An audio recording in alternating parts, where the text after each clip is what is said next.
ತಾವೇ ನೋಡಿದಾಗೆ ಇಲ್ಲಿ ಭೀಕರವಾದ ಅಪಘಾತ ಆಗಿರ್ತಕ್ಕಂಥದ್ದು. ನಮ್ಮ 5 ಜನ ಹೊಸದಾಗಿ ಆಯ್ಕೆಯಾದಂಥ ಸಬ್ ಇನ್ಸ್ಪೆಕ್ಟ್ರುಗಳು, ಅವರು ಬೆಂಗಳೂರು, ಒಬ್ಬರು ಮಾತ್ರ ಮೈಸೂರಿಗೆ ಅಲಾಟ್ ಆಗಿದ್ದಿದ್ದು, ಇನ್ನು 4 ಜನ ಬೆಂಗಳೂರು ಸಿಟಿಗೆ ಅಲಾಟ್ ಆಗಿದ್ದಂಥವ್ರು. ಅವರೆಲ್ಲೋ ಪ್ರೈವೇಟಾಗಿ ಒಂದು ಬಳ್ಳಾರಿಯಲ್ಲಿ ಮದುವೆಗೆ ಹೋಗ್ತಾಯಿದ್ರು ಕಾಣುತ್ತೆ. ಇಲ್ಲಿ ಲಾರಿಗೆ ಹಿಂದ್ಗಡೆಯಿಂದ ಲಾರಿಗೆ ಹೊಡೆದಿದ್ದಾರೆ. 3 ಜನ ಇಲ್ಲಿ ಸ್ಪಾಟ್ನಲ್ಲೇ ತೀರ್ಕೊಂಡಿದ್ದಾರೆ. ಇನ್ನು 2 ಆಸ್ಪತ್ರೆಗೆ ಸೇರಿಸಿದ್ದಾರೆ. ಅವರಿಗೆ ಟ್ರೀಟ್ಮೆಂಟ್ ಕೊಡ್ತಿದ್ದಾರೆ. ಇದು ಯಾರ್ದು ತಪ್ಪು ಏನು ಅಂತ ಹೇಳೋದಕ್ಕೆ ಭಾಳ ಕಷ್ಟ. ಯಾಕೆಂದರೆ ಅವರು ಲಾರಿ ಸ್ಲೋ ಆಗಿ ಹೋಗ್ತಿತ್ತು ಅಂತೇಳಿ, ಆಮೇಲೆ ಹಿಂದ್ಗಡೆಯಿಂದ ಅವರು ಹೈ ಸ್ಪೀಡಲ್ಲಿ ಬಂದು ಹೊಡೆದಿದ್ದಾರೆ ಅಂತ ಹೇಳಿ ಈಗ ನಮಗೆ ಮೇಲ್ನೋಟಕ್ಕಾಗಿರ್ತಕ್ಕಂಥ ಮಾಹಿತಿಗಳು. ಅದರಿಂದ ಮೊದಲನೇದಾಗಿ ಅದು ದುರದೃಷ್ಟಕರ.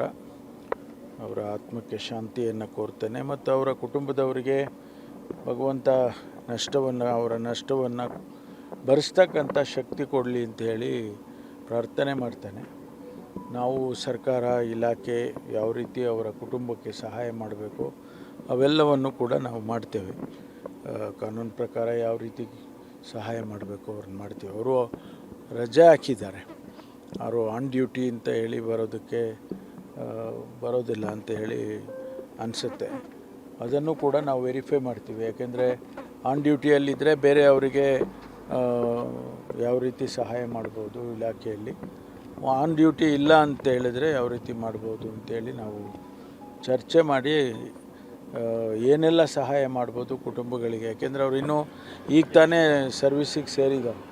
ಮೊನ್ನೆ ತಾನೇ ತಮ್ಗೆ ಗೊತ್ತಿದ್ದಾಗೆ 545 ಸಬ್ ಇನ್ಸ್ಪೆಕ್ಟ್ರುಗಳಿಗೆ ರೆಕ್ರೂಟ್ಮೆಂಟ್ ಮಾಡಿ ಮತ್ತು 400 ಜನರಿಗೆ ರೆಕ್ರೂಟ್ಮೆಂಟ್ ಮಾಡಿ ಅವ್ರನ್ನೆಲ್ಲ ಟ್ರೈನಿಂಗ್ ಹಾಕಿ ಈಗ ತಾನೇ ಟ್ರೈನಿಂಗ್ ಮುಗಿಸ್ಕೊಂಡು ಅವರಿಗೆ ಬೆಂಗಳೂರು ಸಿಟಿಗೆ ನೇಮಕ ಮಾಡಿತ್ತು.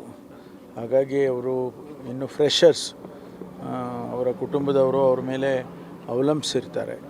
ಅದರಿಂದ ಸರ್ಕಾರ ಅದನ್ನು ಭಾಳ ಮಾನವೀಯತೆ ದೃಷ್ಟಿಯಿಂದ ನೋಡಿ ಏನು ಸಾಧ್ಯ ಆಗುತ್ತೋ ಅದೆಲ್ಲವನ್ನು ಮಾಡ್ತೇವೆ.